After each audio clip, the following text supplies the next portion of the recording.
সবাইকে স্বাগত জানাচ্ছি। আমি ফিরোজ তোহা। শুরুতেই সংবাদ শিরোনাম জানিয়ে দেব এই মুহূর্তে হাতে পাওয়া সর্বশেষ গুরুত্বপূর্ণ আপডেট আন্তর্জাতিক সংবাদ। শুরুতেই থাকছে যুদ্ধে যুক্তরাষ্ট্র ইসরায়েল পুরোপুরি ব্যর্থ, ইরানি জেনারেল হাসান।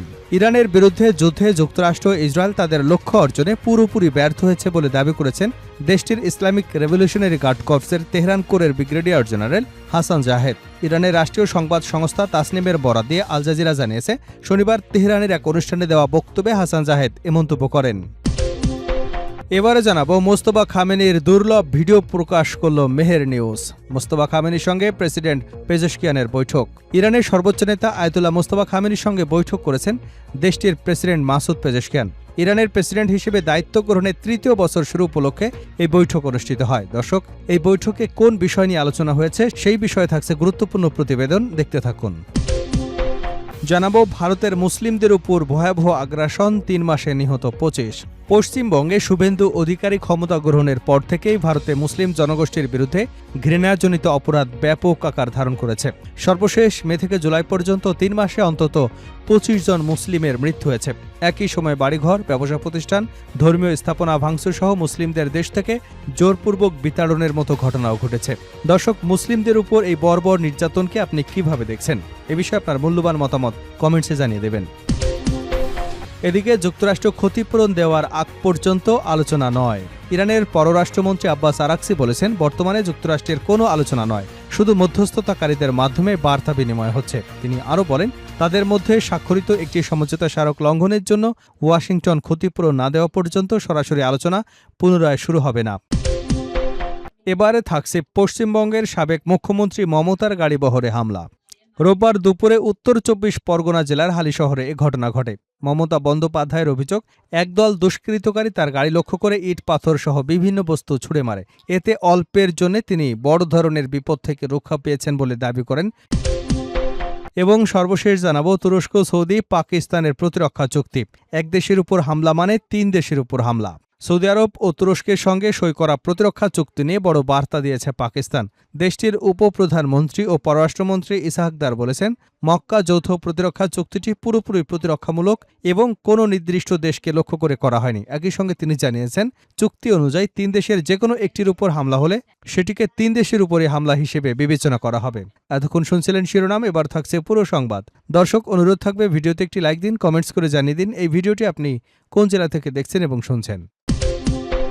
যুদ্ধে যুক্তরাষ্ট্র ইসরায়েল পুরোপুরি ব্যর্থ, ইরানি জেনারেল হাসান। ইরানের বিরুদ্ধে যুদ্ধে যুক্তরাষ্ট্র এবং ইসরায়েল তাদের লক্ষ্য অর্জনে পুরোপুরি ব্যর্থ হয়েছে বলে দাবি করেছেন দেশটির ইসলামিক রেভলিউশনারি গার্ড কর্পসের তেহরান কোরের ব্রিগেডিয়ার জেনারেল হাসান। ইরানের রাষ্ট্রীয় সংবাদ সংস্থা তাসনিমের বরাত দিয়ে আল জাজিরা জানিয়েছে, শনিবার তেহরানে এক অনুষ্ঠানে দেওয়া মন্তব্যে হাসান জাহেদ এ মন্তব্য করেন। তিনি বলেন, ইরানের জনগণের শক্তি এবং বাশিজ বাহিনীর সর্বাত্মক প্রস্তুতি দেশটিকে আঞ্চলিক এবং বৈশ্বিক পর্যায়ে অন্যতম প্রধান শক্তিতে পরিণত করেছে। হাসান জাহেদ আরও বলেন, যুক্তরাষ্ট্র ও ইসরায়েলের নেতাদের সামনে এখন তাদের বারবার ব্যর্থতার বিষয়ে জনগণ, বুদ্ধিজীবী, নিজেদের দেশের মানুষের কাছে দেওয়ার মতো কোনো জবাব নেই। তার ভাষায়, ইরানের বিরুদ্ধে যুক্তরাষ্ট্র ইসরায়েল যে লক্ষ্য নির্ধারণ করেছিল তা অর্জনে তারা সম্পূর্ণ ব্যর্থ হয়েছে। ইরানি এই জেনারেলের মন্তব্য এমন এক সময় এলো যখন যুক্তরাষ্ট্র, ইসরায়েল এবং ইরানের মধ্যে যুদ্ধ পরবর্তী উত্তেজনা অব্যাহত রয়েছে। একই সঙ্গে হরমুজ প্রণালী ঘিরে তেহরান এবং ওয়াশিংটনের মধ্যে টানাপোড়েন চলছে। মোস্তফা খামেনির সঙ্গে প্রেসিডেন্ট পেজেশকিয়ানের বৈঠক। ইরানের সর্বোচ্চ নেতা আয়াতুল্লাহ মোস্তফা খামেনির সঙ্গে বৈঠক করেছেন দেশটির প্রেসিডেন্ট মাসুদ পেজেশকিয়ান। ইরানের প্রেসিডেন্ট হিসেবে দায়িত্ব গ্রহণের ৩য় বছর শুরু উপলক্ষে এ বৈঠক অনুষ্ঠিত হয়। ইরানের বিভিন্ন সংবাদ মাধ্যমের বরাত দিয়ে এ তথ্য জানিয়েছে সংবাদ মাধ্যম আল জাজিরা। ইরানের রাষ্ট্রীয় সংবাদ মাধ্যম প্রেস টিভি জানিয়েছে, বৈঠকে দেশের বিভিন্ন চ্যালেঞ্জ নিয়ে বিস্তারিত আলোচনা হয়েছে। এর মধ্যে ছিল জনগণের জীবনযাত্রার প্রয়োজন, চলমান ৩য় আগ্রাসনমূলক যুদ্ধ, ভবিষ্যৎ পরিস্থিতি, সামরিক অগ্রগতি এবং বিদেশি অংশীদারদের সঙ্গে অর্থনৈতিক সম্পর্ক। এদিকে যুক্তরাষ্ট্রের ওয়াশিংটন ডিসিতে অবস্থিত জর্জটাউন বিশ্ববিদ্যালয়ের অধ্যাপক পল মাসগ্রেভ মনে করেন, ইরান ও ওমানের মধ্যে চলমান আলোচনা অব্যাহত থাকলে যুক্তরাষ্ট্রের সঙ্গে আরও আলোচনা হতে পারে। এসব আলোচনায় যেসব বিষয়ে যুক্তরাষ্ট্রের নিয়ন্ত্রণ রয়েছে সেগুলো নিয়ে কথা হতে পারে। তিনি মনে করিয়ে দেন, তেহরান ও মাস্কাটের আলোচনা চুক্তির খুব কাছাকাছি পৌঁছেছে বলে ইরানের পররাষ্ট্রমন্ত্রী আব্বাস আরাকচি সম্প্রতি জানিয়েছেন। মাসগ্রেভ বলেন, এখন প্রশ্ন হলো দুই পক্ষের কেউ কি আবারও সেই সমঝোতা স্মারকে ফিরতে সত্যি আগ্রহী, যদিও সেটি শেষ পর্যন্ত ব্যর্থ হয়েছিল। তার মতে পরিস্থিতি আবারও এমন এক চিকেন গেমে পরিণত হতে পারে যেখানে দুপক্ষই বোঝার চেষ্টা করবে কে আগে নতি স্বীকার করে। তিনি বলেন, এর কারণ হলো ইরান তাদের দাবিগুলো আরও কঠোর করছে বলে মনে হচ্ছে। একই সময় যুক্তরাষ্ট্রের ভাইস প্রেসিডেন্ট জেডি ভ্যান্সের সাম্প্রতিক বক্তব্য দেখে মনে হচ্ছে মার্কিন প্রশাসনও পিছু হটতে রাজি নয়। ভারতে মুসলিমদের উপর ভয়াবহ আগ্রাসন, ৩ মাসে নিহত ২৫। ভারতের মুসলিম জনগোষ্ঠীর বিরুদ্ধে ঘৃণাজনিত অপরাধ ব্যাপক আকার ধারণ করেছে। সর্বশেষ মে থেকে জুলাই পর্যন্ত ৩ মাসে অন্তত ২৫ জন মুসলিমের মৃত্যু হয়েছে। একই সময় বাড়িঘর, ব্যবসা প্রতিষ্ঠান, ধর্মীয় স্থাপনা ভাঙচুর সহ মুসলিমদের দেশ থেকে জোরপূর্বক বিতাড়নের মতো ঘটনাও ঘটে চলেছে। দক্ষিণ এশিয়া বিষয়ক মানবাধিকার সংগঠন সাউথ এশিয়া জাস্টিস ক্যাম্পেইন পরিচালিত ইন্ডিয়া পারসিকিউশন ট্র্যাকার এর প্রতিবেদনে উঠে এসেছে এই আশঙ্কাজনক চিত্র। প্রতিবেদনে উল্লেখ করা হয়, ৩ মাসে সহিংসতার শিকার হয়ে নিহত ২৫ জনের মধ্যে ১৫ জনের মৃত্যু হয়েছে। আর যা ঘটেছে সরাসরি আইনশৃঙ্খলা রক্ষাকারী বাহিনীর হাতে। বাকি ১০ জনকে হত্যা করেছে উগ্র হিন্দুত্ববাদী গোষ্ঠী, পিটিয়ে হত্যা করেছে অথবা লব মিচিংয়ে জড়িত উগ্রবাদীরা। নিহত ব্যক্তিদের মধ্যে ১১ বছরের এক শিশু এবং ১৬ বছরের এক কিশোরও রয়েছে। এ নিয়ে চলতি বছরের প্রথম ৭ মাসে ভারতে ঘৃণাজনিত সহিংসতায় মোট ৪৪ জন মুসলিম নিহত হলেন। এর মধ্যে ১৯ জন আইনশৃঙ্খলা রক্ষাকারী বাহিনীর গুলিতে বা হেফাজতে এবং ২৫ জন উগ্রবাদী গোষ্ঠীর হামলায় মারা গেছেন। সংস্থাটি জানায়, উত্তরপ্রদেশ, আসাম, জম্মু ও কাশ্মীর এবং পশ্চিমবঙ্গে ভুয়া পুলিশি বন্দুকযুদ্ধ, হেফাজতে নির্যাতন, উচ্ছেদ অভিযান আশঙ্কাজনক হারে বেড়েছে। দেশের ৬টি রাজ্যে ২ মাসেরও কম সময়ের অন্তত ২৩টি মসজিদ ও ধর্মীয় স্থাপনা গুঁড়িয়ে দেওয়া হয়েছে।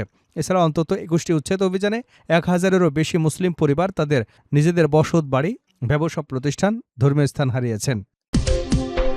যুক্তরাষ্ট্র ক্ষতিপূরণ দেওয়ার আগ পর্যন্ত আলোচনা নয় ইরান।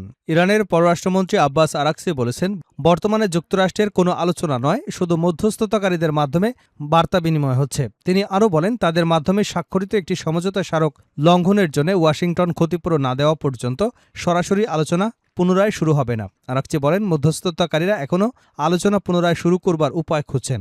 তবে সমঝোতা স্মারক লঙ্ঘনের বিষয় সমাধান না হওয়া পর্যন্ত আলোচনা পুনরায় শুরু হতে পারে বলে মনে করেন না তেহরান। তিনি বলেন, আলোচনার ক্ষেত্র তৈরির চেষ্টা চলছে।